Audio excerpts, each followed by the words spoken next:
This presentation is on interfaith marriages and how we can use couples and marriage therapy, marriage and family therapy to help couples navigate these faith transitions together. So a faith transition is when somebody changes the beliefs that they once held. This can be a really exciting time for the individual, but it can also be really scary for the relationship when somebody in a couple or a marriage transitions in their faith. This can be scary for the spouse that still believes, because oftentimes religious communities really encourage their members to marry within the faith. And so when they get married, they have this idea of what their life is going to look like, and then suddenly that changes and they're not sure what that means for their marriage or what that means for their future and their family.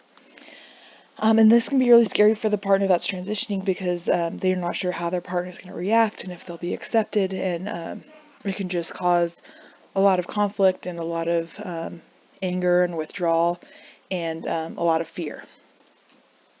Emotionally focused couples therapy is a great tool for helping these couples because it begins with uncovering hurt and longing buried under anger and withdrawal. So again, both people in this couple are probably experiencing a lot of fears. So when you can uncover that, you can move on to step 2, which is helping couples understand how their hurt and longing affect their relationship. So once you help them realize that the anger and the withdrawal that they're experiencing isn't really about anger, it's about fear, and it's about hurt, and it's about longing, you can help them kind of view each other in a more sympathetic light, and help them move towards a healthier and more effective and more open and honest communication, and help them kind of reconnect and address their attachment and emotional needs that way. Solution-based therapy is such a great tool for working with this, because it helps people not focus on the problems and the conflicts and these new differences, but focus on their solutions and their strengths. Solution-focused practitioners assume that people who come to therapy are capable of behaving effectively, but that their effectiveness has been blunted by a negative mindset. So when people are acting from a place of fear, we often see that as anger and withdrawal, like we talked about before. And so that's the negative mindset. You're kind of on survival mode. So if we can work with these couples and ask them, how are you hoping I can help you? Then we can help them get to a place where their goals are being met. So by starting with that question, we can kind of find out what their expectations are, because some people might come into therapy hoping that you're going to change their partner's mind, and that's just not realistic. That's usually when they come in as a complainant and not like the customer.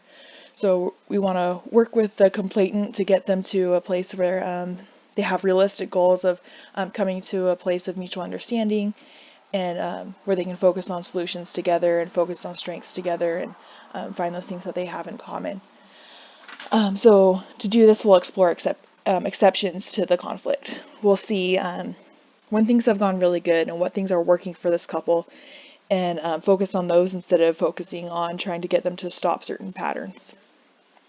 One way of focusing on these exceptions is to focus on values. To help withdrawn or angry couples connect and find empathy for one another, helping them focus on their common values instead of their theological differences can be very helpful. So one way to do this might be to help them kind of make a list of their values and find the things that are in common.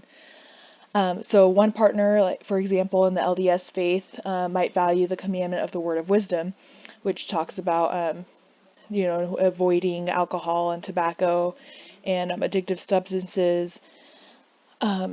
And so the transitioning partner might not believe in this as doctrine anymore, but they still likely have values about taking care of their body and staying healthy, and staying away from things that are addictive, or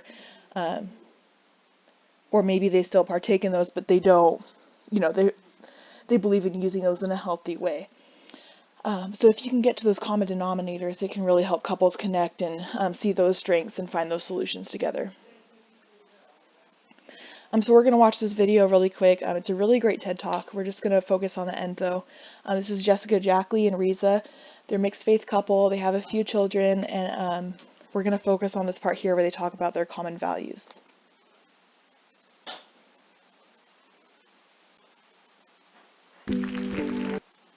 Will allow them to dig those deep wells one day over time.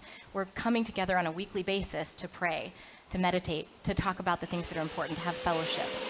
We think that those practices will allow them eventually to dig deep.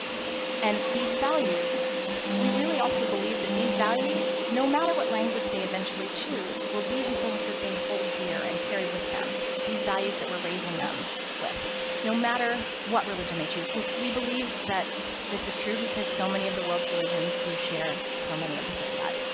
And so we want them to go around the world and to experience all these different religions, but most importantly, we want them not just to learn these values, but we want them to put these values into play in the world. I mean, after all, what's the point of having beliefs if you're not willing to act them out in the world? So, because we believe in compassion as a family, they made those signs themselves. Because we believe, this slide. Because we believe in compassion, we serve together. Because we believe in generosity, we give together. Because we believe in being truthful, we don't hide things from each other. Because we believe in justice, and we believe in justice, we fight for that together. And most of all, above everything else, because we believe in love, we decide to see each other and hear each other, to respect each other, to stand, and to choose togetherness every day, differences and all. Thank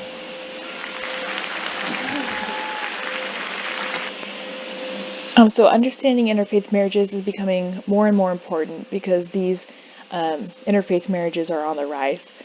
We can see that in the 1960s, 81% of marriages were married to a spouse of the same religion, but it's gone down 20% as of 2014. So we can expect that it's gone down even further since then. These marriages can be especially challenging, especially when partners begin in the same religion and then one or both partners go through a faith transition. So that might bring them into couples therapy, and while the content of their problems might be different, a lot of the processes are the same. So a lot of the same tools that we can use with anybody else are super effective with couples going through these transitions.